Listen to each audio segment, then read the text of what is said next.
Alright, so we're trying to reload for the M10 we got from M&M Industries. We're going to be using these Lee dies. We like to switch them out to the Hornady lock ring. We're going to try and see what kind of accuracy we get out of this 7.62 platform. We're also going to test it in some of our AKs that we've built.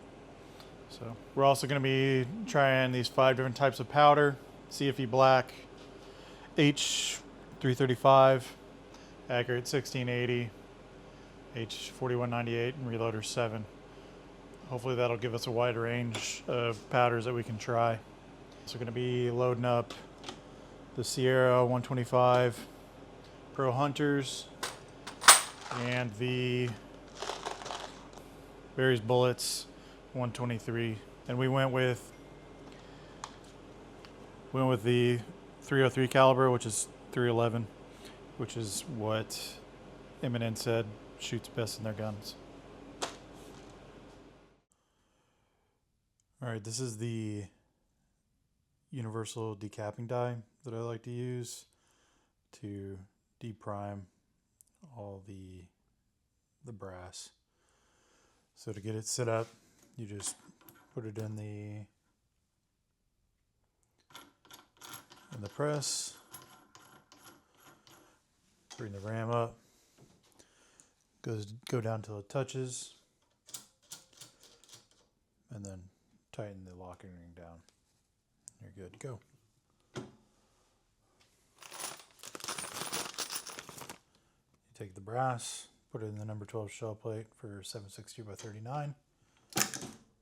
Bring it up, pops out the primer.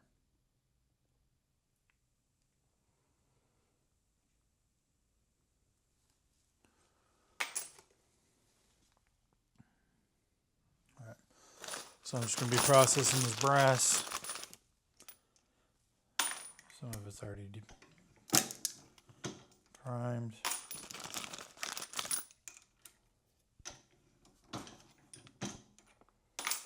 All right, so for our die, you bring the ram up. And we tighten it down to till it touches the shell plate here, which we're using a Lee number 12 shell plate. Till it touches, bring it up, and then we just kind of go quarter turn. That'll give you your cam over when you're trying to load. Then you just tighten the lock ring down.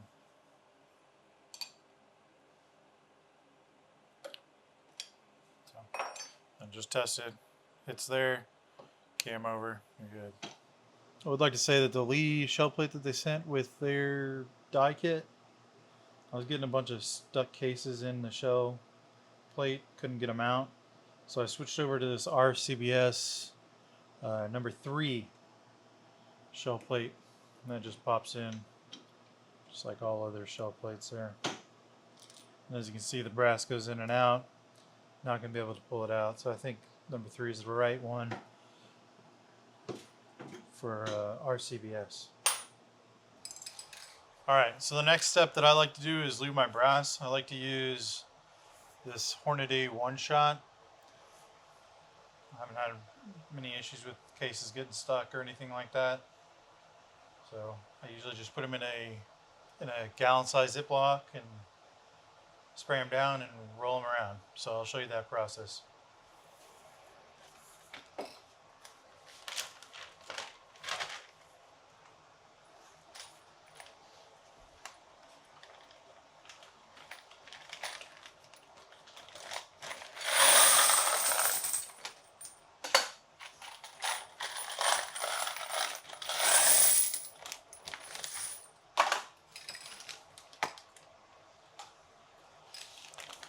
Alright, so I've got them in my bag here.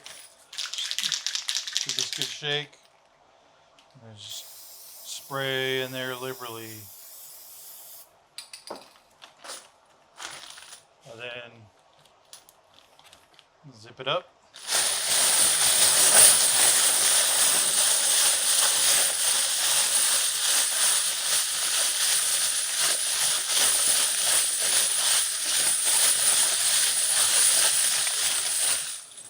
Alright, this next step is resizing the brass. It's going to help fix these necks. Some of them are dented. They're all shot out of semi-auto rifles, so the brass gets pretty beat up.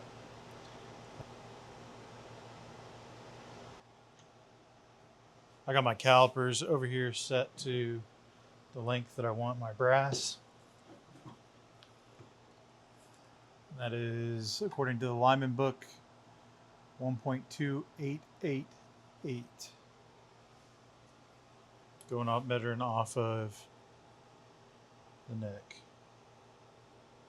Measure it in. Get it 0. So if it's a positive number, it's not getting resized enough. If it's a negative number, it's getting resized too much.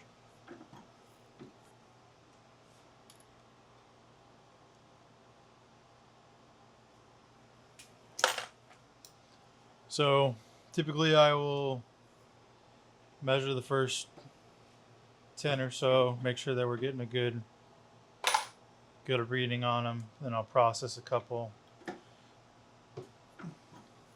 I'll process some and then come back and recheck it just to make sure that my die hasn't moved or nothing's changed with what I'm getting.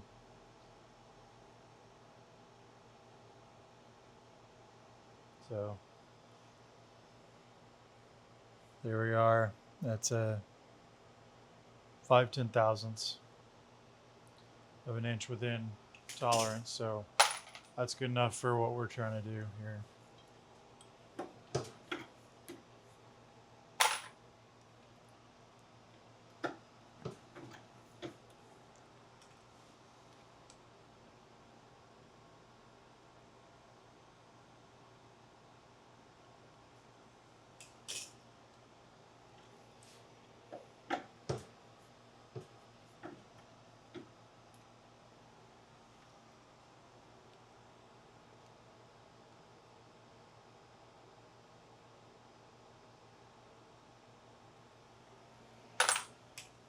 All right, so I'm going to go through and process the rest of this brass. All right, so the next step for our brass prep is to trim the brass. I use this Frankfurt Arsenal universal trimmer. I just chuck it up in the drill press, and then I set my calipers to our trim to length, which is 1.518. So we can see here that this is 23 thousandths long. I've got this set to where I think it needs to be. So I'll just turn on my drill press.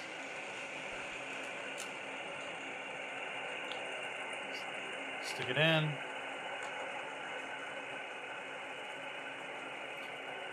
Then you can kind of feel it when it's not cutting and you think it's good. You can see that it trimmed the brass off there. And then we'll come and measure our brass. So we're within 1,000th of the length that it needs to be. And for our purposes, that's good enough for right now. So now we'll just continue to trim all the brass. And when we come back, I'll show you our process for how we clean all the lube off the brass. All right, so the next step is to chamfer the case mouth. You have a lot of burrs left over from trimming. So you have one that chamfers the outside, one that chamfers the inside. You just take it, do a quick spin on there. It cleans up the outside edge. Then take this one, stick it in, and clean up the inside. It'll allow you to have a nice, smooth bullet seating process without damaging the outside of your bullet.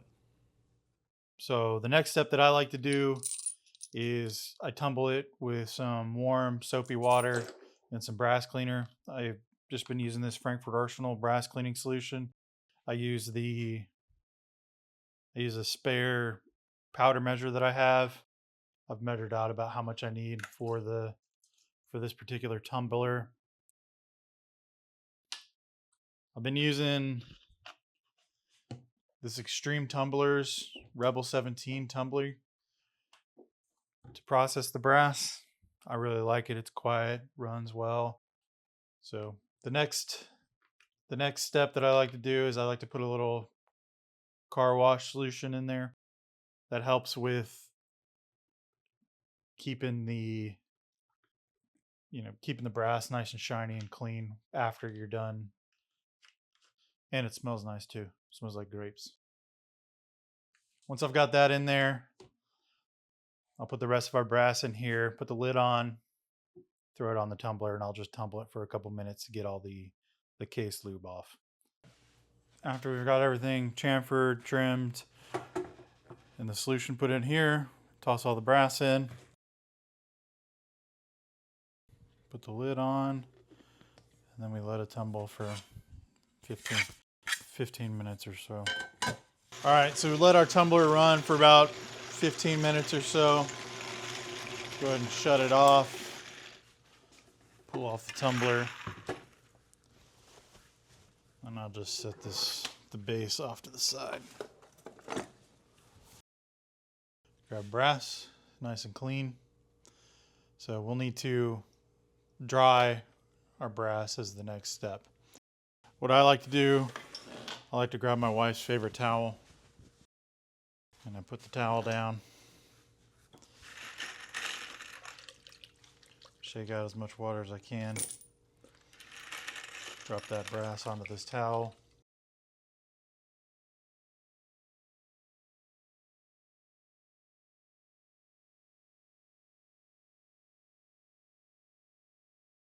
Just make sure you get all your brass out of there. And then we'll set this tumbler off to the side. But you can see all the brass shavings that have come out of the brass from the trimming and the chamfering. All right. So once I got the brass all laid out here, we're going to dry it. I like to fold the towel over, grab on the ends like this.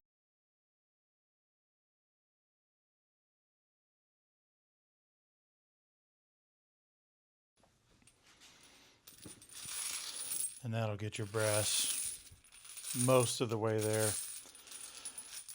The other thing I like to do after I do this is I usually stick it in an oven at a super low temperature, like 125.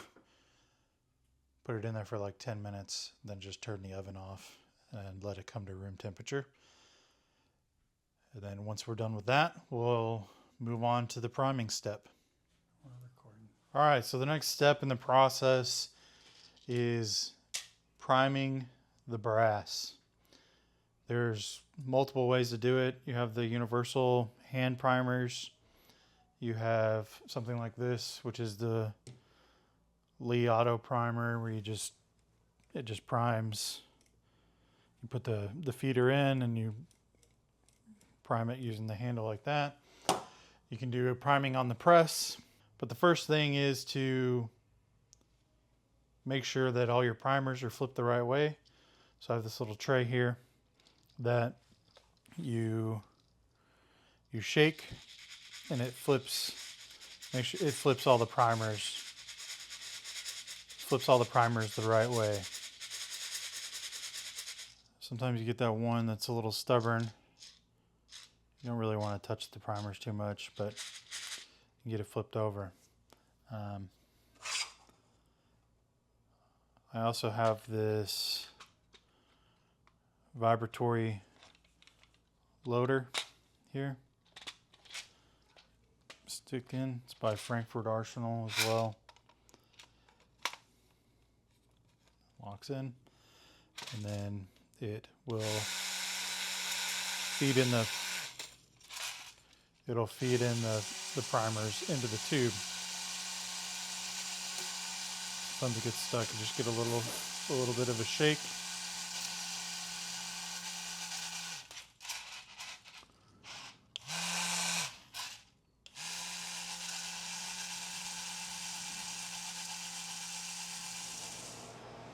All right, so we're at our priming step now. The first method I'm going to show you is using the Lee Ram Prime. It's a little piece here that goes into the ram. Then you have a shell plate holder that screws into the top. We're still using that RCBS number 3. All right, so you bring the ram up and you have the little primer cup there. And then have to take it,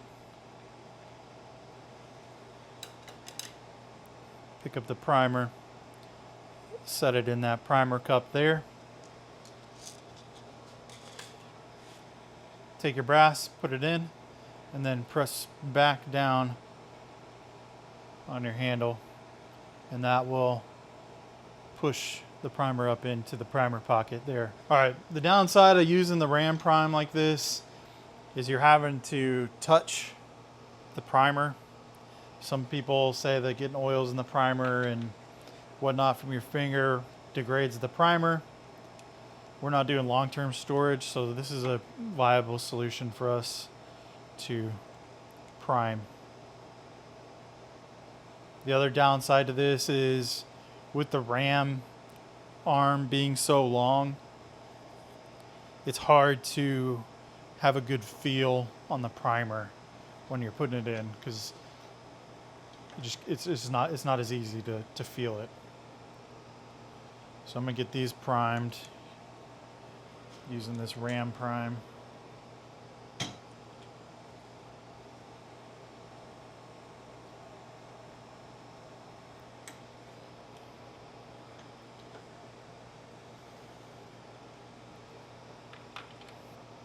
So when you're priming, you want to make sure that your primer seats below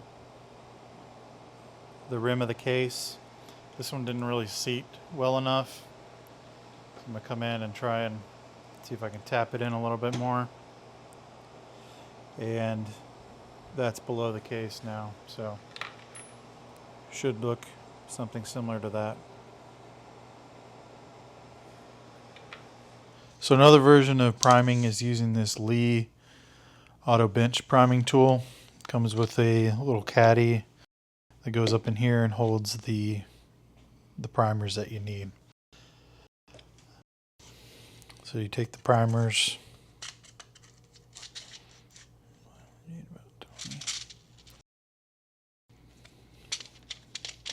take the tray, flip them over onto the tray, close it, and lock it. There's a lock position and an on position. You don't want to put it to the on position until you're got it in to the feeder. Then you just turn it on, give a little tap, get your primers to fall down in there. You take our brass, stick it in the shell plate, press down on the lever,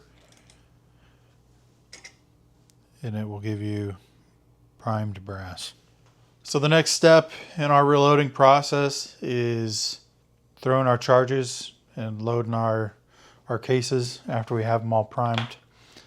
We're going to start with CFE black and load the Berries bullets, the 123 grain Berries bullets.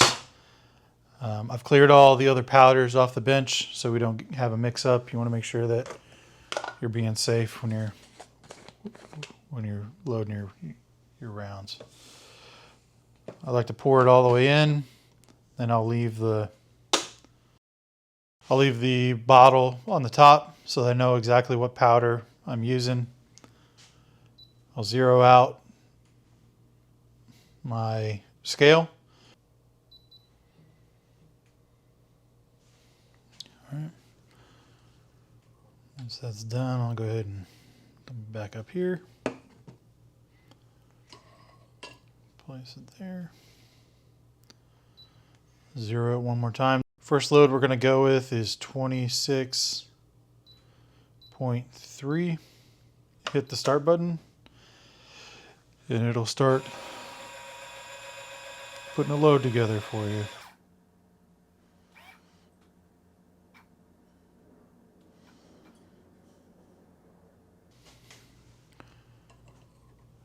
So I take the powder here and I will dump it in the case there. After we have the powder loaded into the shell, we're going to seat the bullet. We're using the Lee bullet seating die, and they've started including the micrometer seating stem attachment.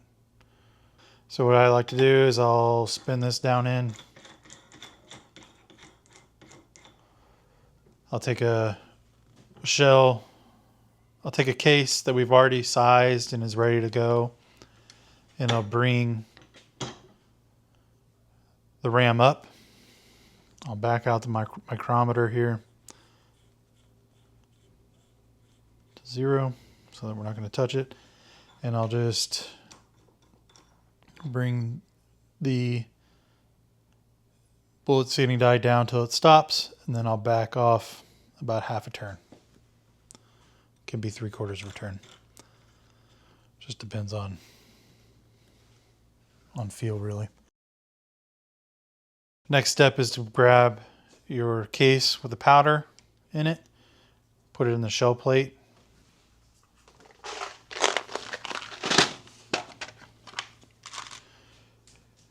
Take one of your bullets that you're going to be loading, put it in the mouth of the case,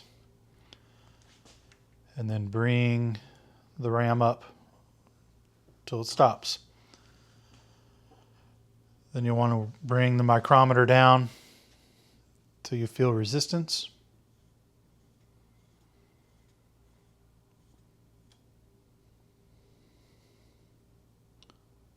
So we hit resistance there. I'll bring the ram down, and I'm going to bring it in, and I'm going to bring the micrometer down 15 thousandths. Then I'm just going to slowly start walking that micrometer down till that bullet is partially seated. Then I'll take the calipers and I'll look for our desired overall length, which is, according to the Lyman book, is 2.2 inches. So here we're looking for 2.2 inches. So we're at 2.257. So we're 57 thousandths over what we need. So in theory, we should be able to bring the micrometer down 57 thousandths and be around where we need to be for our overall length of the cartridge. So that's 10, 20, 30, 40.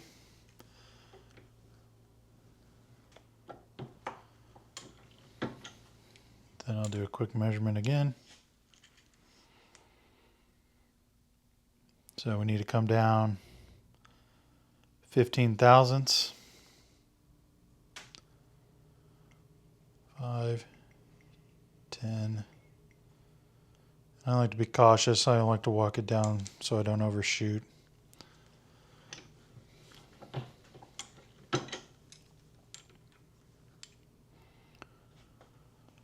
So 3.5 thousandths to go. So I'll bring it down 1, 2, 3.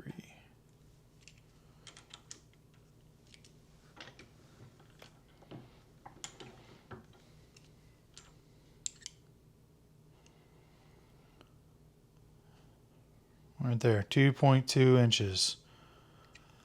So ideally that's set where we need it to be. So we'll go through and process the rest of our brass.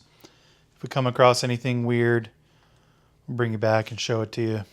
But we're going to go ahead and process the rest of this brass with the Barry's bullets using the CFE black. All right, so we have our bullet set to our 2.2 inch overall length. We're going to check the length in our mag to make sure it fits in our mag. And since we're shooting these rounds out of the M10 in an AK, we're going to want to do a light crimp to make sure that the bullet doesn't get jostled around or moved. So we're going to be using the Lee factory crimp die. For this, you thread it in, bring the ram up, and thread this down till it stops. You can look down on the top and you can see it's where we need it. So we don't want a heavy crimp on there. You don't want to deform the bullet or overwork the brass with your crimp. So we'll just slowly work the crimp in.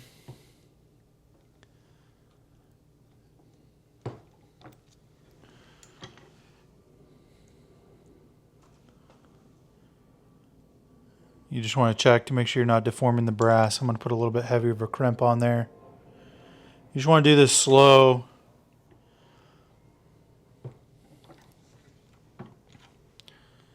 And there we go.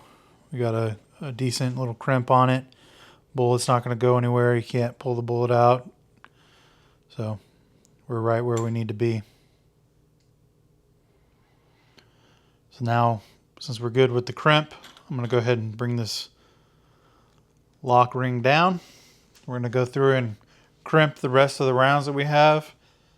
And then we'll get loading on the Sierra bullets. All right, we've got all our rounds loaded up here. Got them labeled by numbers, and I have a corresponding sheet. And then I like to label them on the outside of the box what they are. We'll be going to the range here in the coming week, and we'll report back with our accuracy tests. We are going to be comparing these to a bunch of different factory loads that we have shot.